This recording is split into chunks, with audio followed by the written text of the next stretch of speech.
Yeah, good day. So in this video, I'll be explaining all the basic functionality on how to use Easyworship. So the first thing you need to do is go to the taskbar. So you search for Easyworship or you pin it here. So I'll be accessing it directly from here. Not to waste much of our time. So you wait for it to load.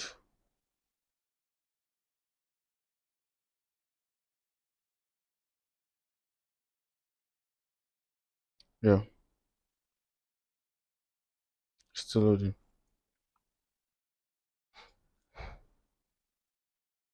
As you can see, here we have the song, we have scriptures, we have media, presentation, and themes. So I'll be starting from songs here. So let's take for instance, there is a new song that is not in our database before and they need to sing it. So all I need to do is come here, you right click. So when you right click, you see new song. So you click on new song. Now here you have the song title. You just put the song title. So it's then you click on this song, not label. Then let me look for one song. Yeah, so we can use it. Okay. So let's take for instance, I want to use this song. I can copy. Now I paste using Ctrl V. But as you can see, the song is too long per slide.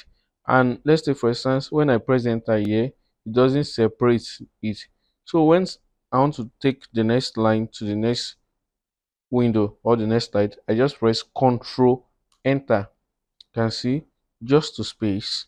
So maybe you just keep pressing your Ctrl enter wherever you want to space so people can easily. So at times we recommend even one per slide if the system is very fast, but if not, just do like three. So you press OK. Now let's take for instance, I want to make everything very easy for me. This is my schedule. I can easily drag it here so I can easily access it. So once it's here, I can just double tap here and it's going to display on my screen.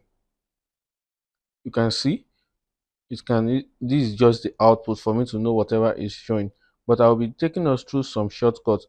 Let's take for instance, they want to sing this next verse but they are not yet there. I can clear by coming here, but to make our projecting or projection very fast, we don't need to keep using all these bars there. The best thing is use your shortcut. So to clear, you just press Ctrl C. It's going to clear, and to even to undo the clear, you press Ctrl C again. So another thing is black. Maybe I want it to be the screen to be black alone. I just press Ctrl B. The shortcut is very easy. Most times they use the first letter of each functionality. So that's it.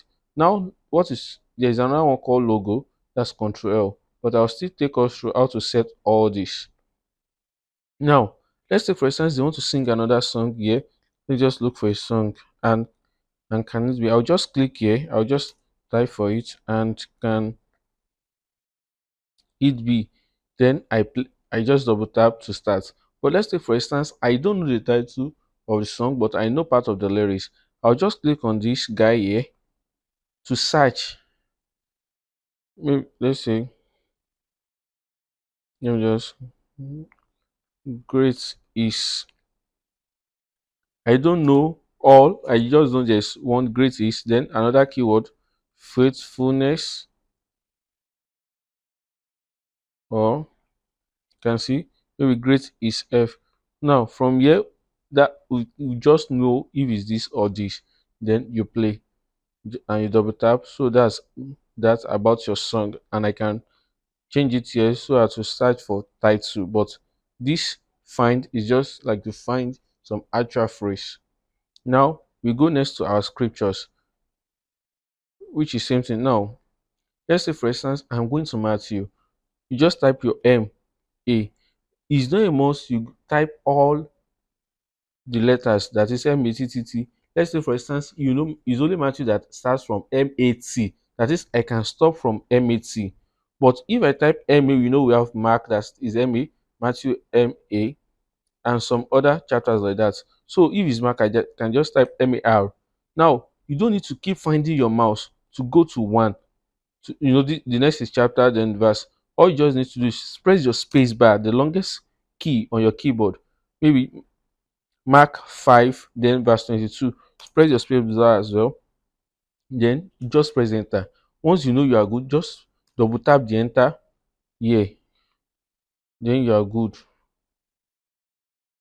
Now let's take for instance, they want to read from Mark 5 22 to 25. Just type your 22, then hyphen 25. Then you go live. That's how to go about that.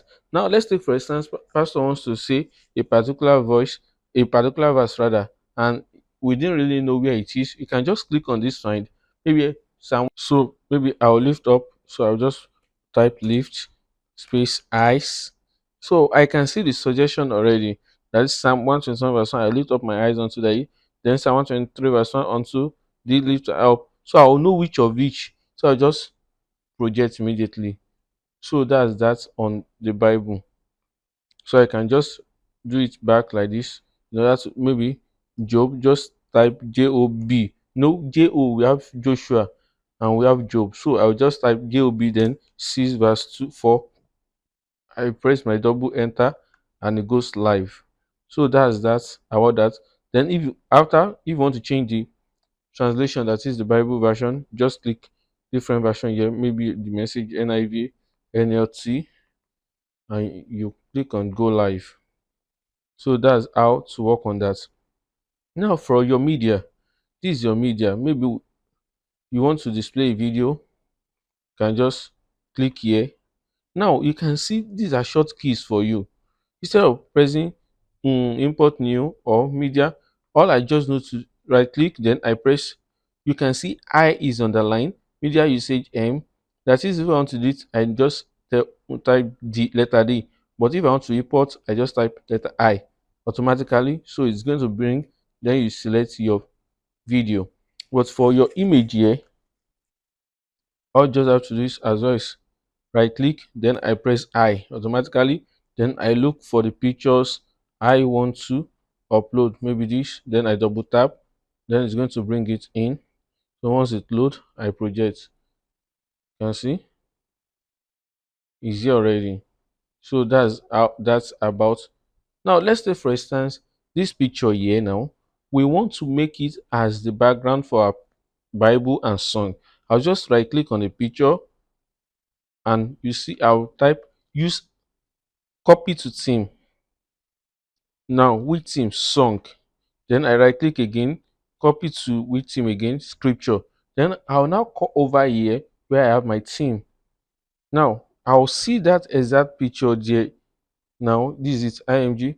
Then I click right click, then I set as the fourth song theme. Then I do same for the fourth Bible theme. Now once I now display any Bible here, once I display any Bible here, that can see the picture is going to be the background. So that's about creating of theme. Now let's take for instance the logo. I can create maybe the banner for that Sunday as the logo. So anytime I press Control, it's going to display that, or something like this, dominance or welcome to church. So I just right click, use as logo. Now anytime I press Control or this logo, that picture will go there automatically. Then I undo. Now I can save all of this maybe because I want to use it next time in case the system shut down and I don't want to be looking for all the songs one after the other.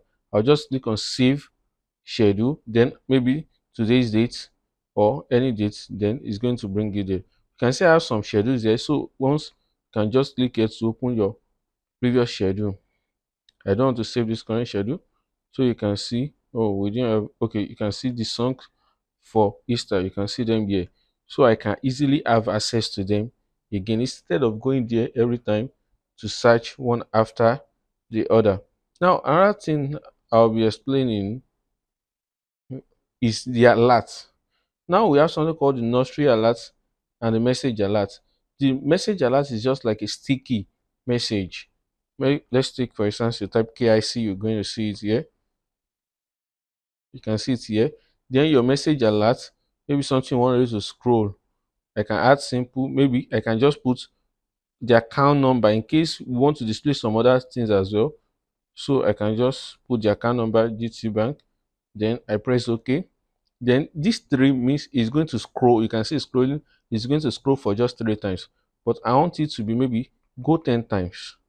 So you can see. Now let's take for instance, I want to edit this color of everything, even the text. How do we go about that? You just have to come to this edit, you come to options. Now let me do for that alert first. You come to this alert, you can see enable nursery alert. You can see nursery alert, the one we have here. What's the background color? You can change it, maybe black. Then background opacity, you want it to be kind of fade. Then the position, you can see is top right here. I can change it to top left. You can see automatically remove after 1 minute. Now your message that is scrolling, you can change the font as well. Just to change the font of this as well, you click here. You can see the font size, the name, and so on. That's how to go about each. So all you just have to do is just walk around this. So I can make this top as well. Then I can change the background color and the opacity. Opacity is how, like, fading. I want to fade. Then your scroll speed. So that's that for that. So for your song as well, you can change. Come here to change the color, the font size, everything. Then same as your scripture here. So I can just uncheck this. We don't need this copyright information. So you can uncheck the copyright as well for this. So and you can change the fonts as well. So once you are done, you press on OK.